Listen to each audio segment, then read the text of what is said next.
Mark T the Handyman here. Today we're going to take a look at my home furnace. It just doesn't seem to be keeping up with all this cold weather we're having. So this is the weather condition that I woke up to this morning. Not impossible for southeastern Michigan, but definitely on the colder side. Normally, no big deal, but my furnace is not keeping up with the thermostat set point. So I will need to check this out. So I just got back from my daughter and her family's new house in North Carolina. I was there for about 3 weeks, first helping with the move into the new house, and then staying a couple more weeks to do some handyman jobs in the new house.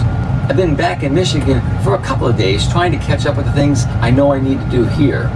The past 2 days in Michigan have been very cold, and we've been below 0 degrees Fahrenheit, and it looks like we're going to be below 0 for another couple days.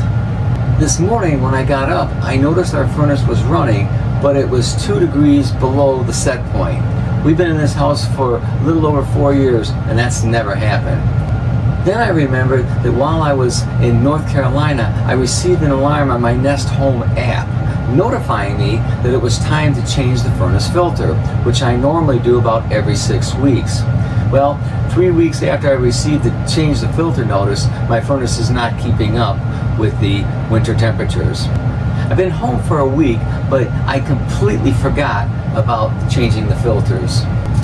As long as the temperature outside was normal, which is about 20 degrees Fahrenheit this time of year, the furnace could keep up. But now it's below 0 and the furnace is unable to satisfy the thermostat. Lennox filter recommendations for furnace filter type is 8 to 13 MERV rating. MERV is the minimum efficiency reporting value. So when I got to the furnace, it was operating, but there was no high limit alarm. I observed the furnace operation for about 10 minutes. The furnace continued to run with no high temperature limit fault.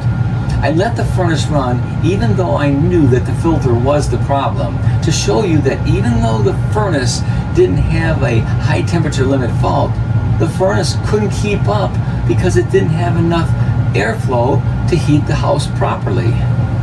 So I'm going to remove the combustion chamber cover so we can see the burners working. As you can see, the burners are operating very well. They have a nice crisp blue flame.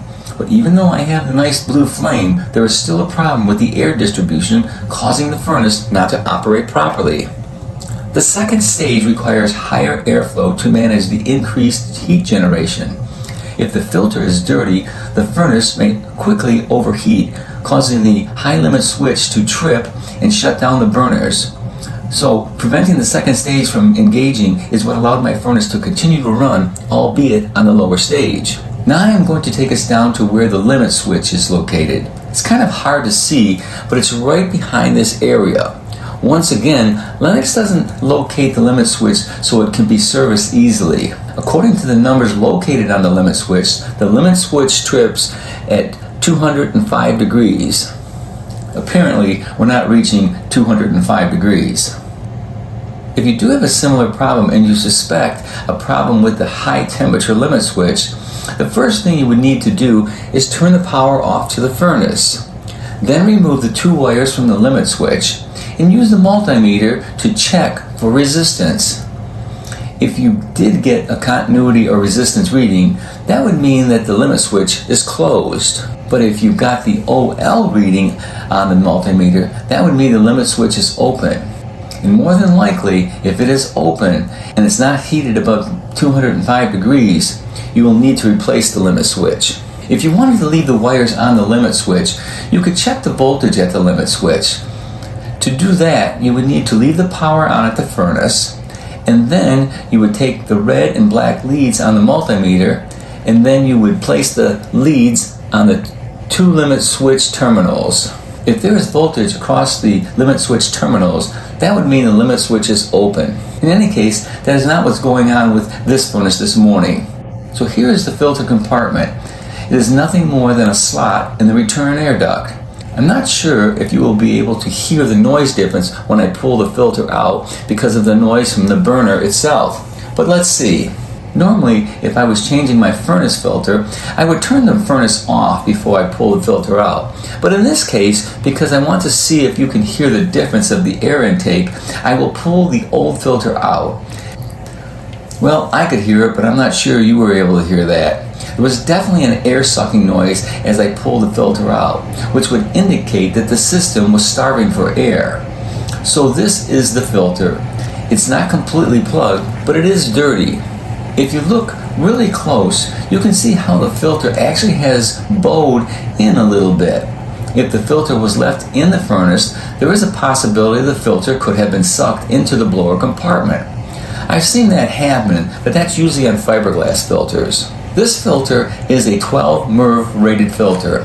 Like I said earlier, Lennox recommends using an 8 to 13 MERV rating on this furnace.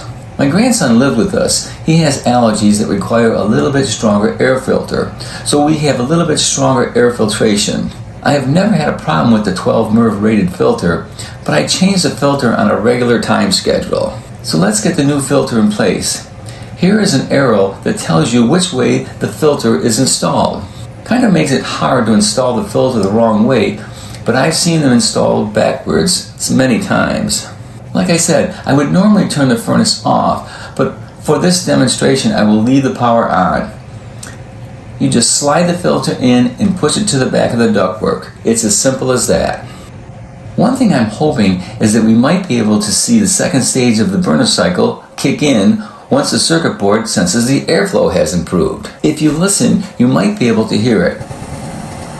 So the high stage has been initiated, and now we are not only moving more air, but we have initiated the high stage burner condition, and that will heat the house up even faster. Okay, let's get this cover back up and close this up.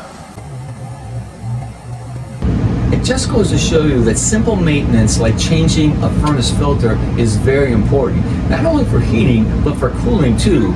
In this particular case, because the filter was getting plugged, it didn't turn off the high limit, but it did affect the heating efficiency of the furnace. Had we left the filter in longer, I'm sure that the high limit switch would have been cycling and we would have got a fault code.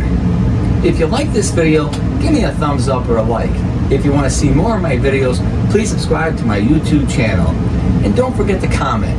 Thanks for watching.